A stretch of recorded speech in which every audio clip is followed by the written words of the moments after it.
Hello guys! For today's video, tara samahan ninyo ako. Ipapakita ko sa inyo yung shopping arcade na parati kong pinupuntahan at yung ano ang mga makikita doon. Okay, let's go!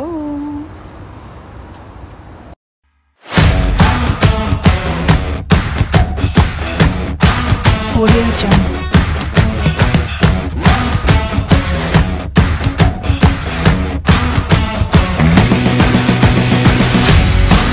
Audio Jungle.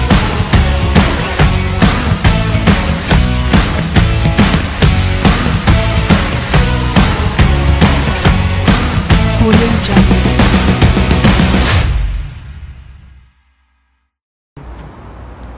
Yan. Ito tayo sa likod ng bahay. Dadaan. Okay, go!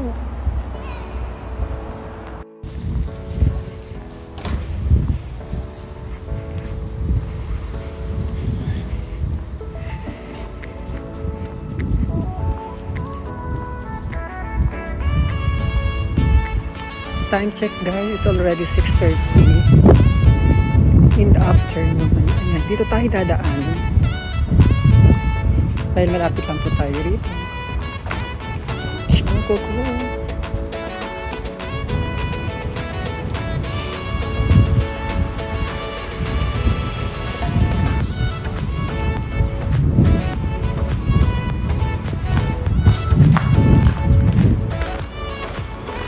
Bago yan guys, papakita ko muna sa inyo ang Osokanon Temple. Ayan, ang Osokanon Temple. Dito yan sa likod ng aking bahay. Yan. Kita nyo ba yan? Diba ang ganda? Punta tayo dito sa harapan.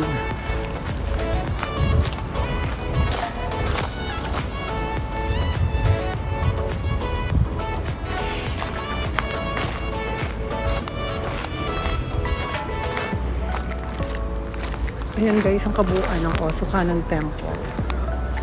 Madalas pinupuntahan ng mga turista rito sa Nagoya. Yan.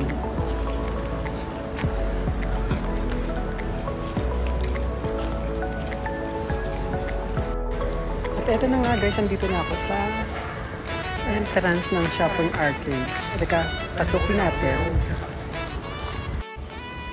At eto na nga guys, papasok na po tayo. Punta tayo rito sa shopping arcades ng Osokanon. Dito po sa Nagoya. Ayan. Yun na makikita ninyo. So, ang daming mga shops. Ayan, yung kainan po dyan.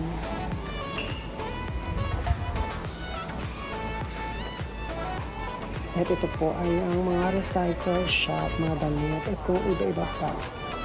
Ayan.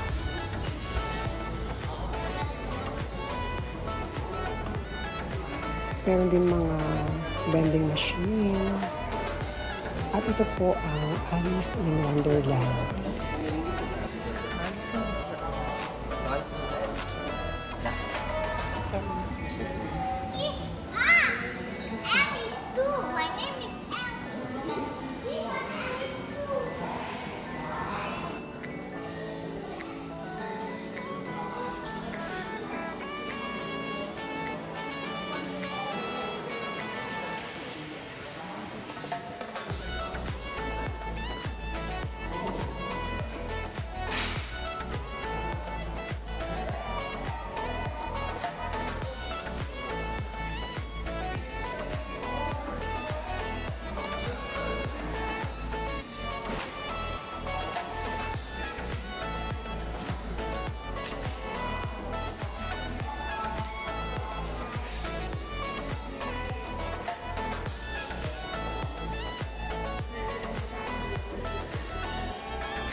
Okay, back.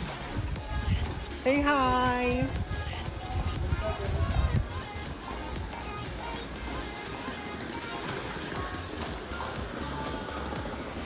At ito ang madalas kong pinupuntahan. Comelio. Comelio. Yan. So, dito muna tayo sa kabilang side. Yes. Yan. Mahaba pa yan, guys. Hanggang doon pa yan. Pero dito muna tayo sa kabilang side. Meron siyang creepies. Yan. Dito ako madalas kumakain, guys. Diyan.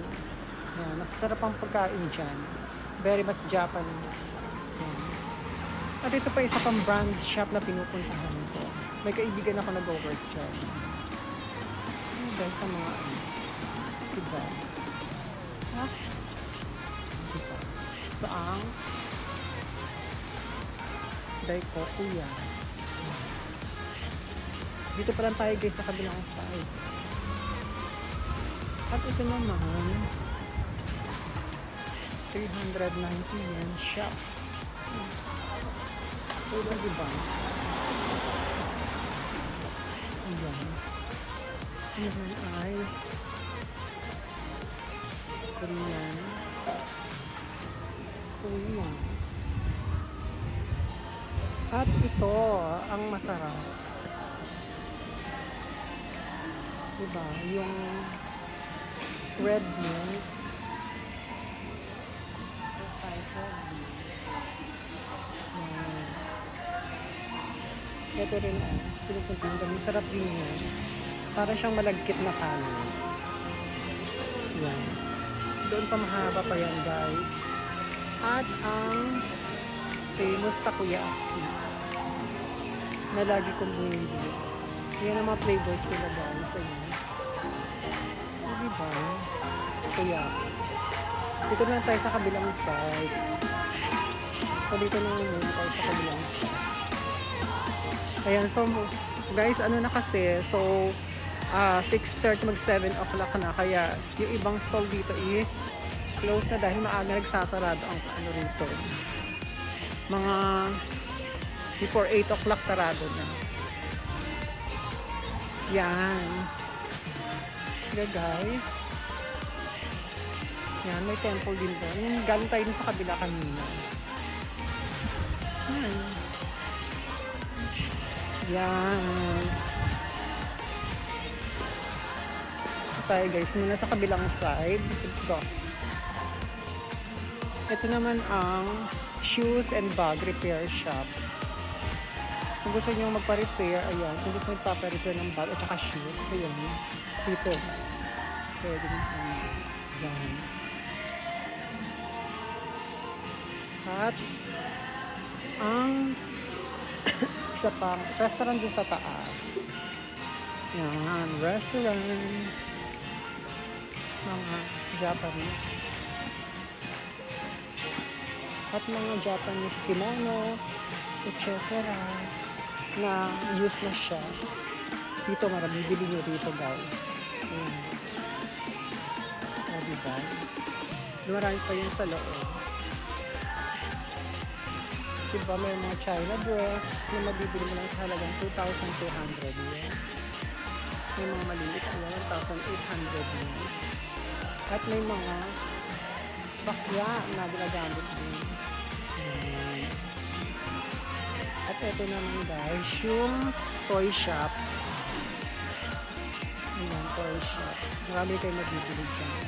At ito yung kabilang side ng serya na 100 yen siya. At ito naman ay mga antique shop, antique na mga damit at iba-iba pa. Mga used clothes din yan, guys. Used clothes. Ayan, magka-close na sila kasi mag-aalas 8 na eh. Diba? Antique and antique. Ayan. Diba? Ito rin. Bilihan ng mga Japanese crackers. Ayan. So, magka-close na sila kasi malapit ang mag. So, yung iba mag-close na kasi Ito naman ang recycle shop na makakabibili nyo dyan na mga napakamura, guys. Kaso nga lang, mag-close na rin. Ayan.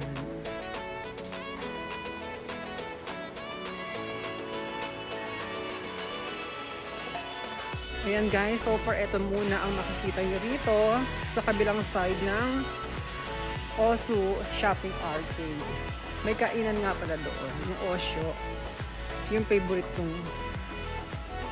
pinupuntahan doon pagka kumakain ako. Ayan. Nice.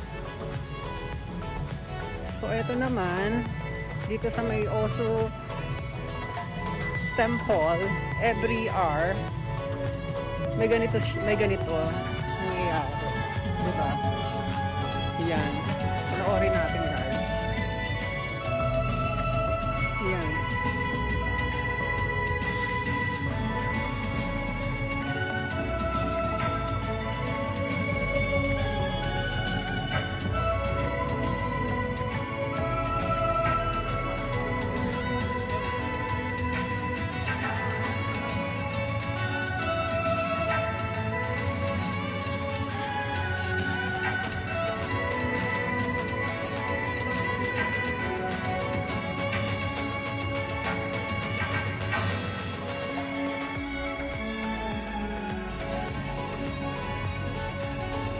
Ay, tapos na pala. Tapos na siya. Tapos na siya, guys. Every hour may ganyan. Hindi na natin naabutan. So, ito yan, guys.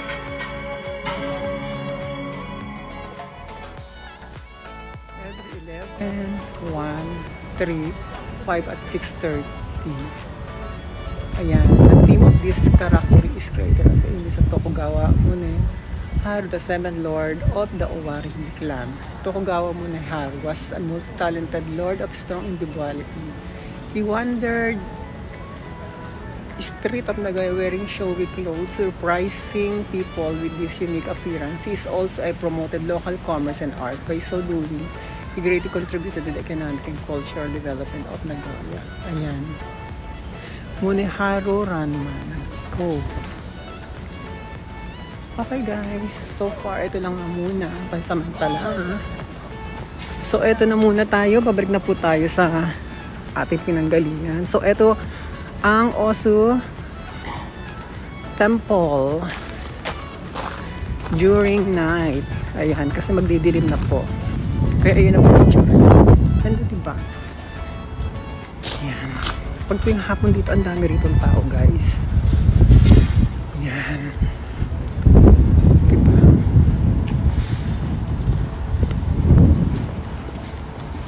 Ayan na siya, guys. Ang ganda, diba?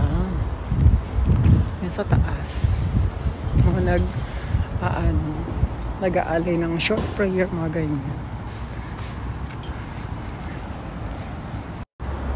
Okay guys, so far yan lang muna po ang ipapakita ko sa inyo at abangan ninyo sa susunod ko pang mga vlog at ipapakita ko pa sa inyo iba pang mga shops and lugar doon sa bandang kabilang dulo kasi mahaba po ito. So far ito na muna ang inyong lingkod, si Tanya Iwamoto Vlog. Salamat po sa lahat ng mga sumusuporta at parating sumusuporta sa aking mga videos. Thank you so much. Mega love sarot nga para sa inyong lahat. So, uuwi na po ako ngayon sa bahay at magdidilim na. At may pasok pa po kasi ako. Ayan, so far, ayan po ang ating for today's video. Hanggang sa muli. Bye-bye. And God bless everyone. I'm an icon, man. And my girl about a 10. Fuck her in a Benz.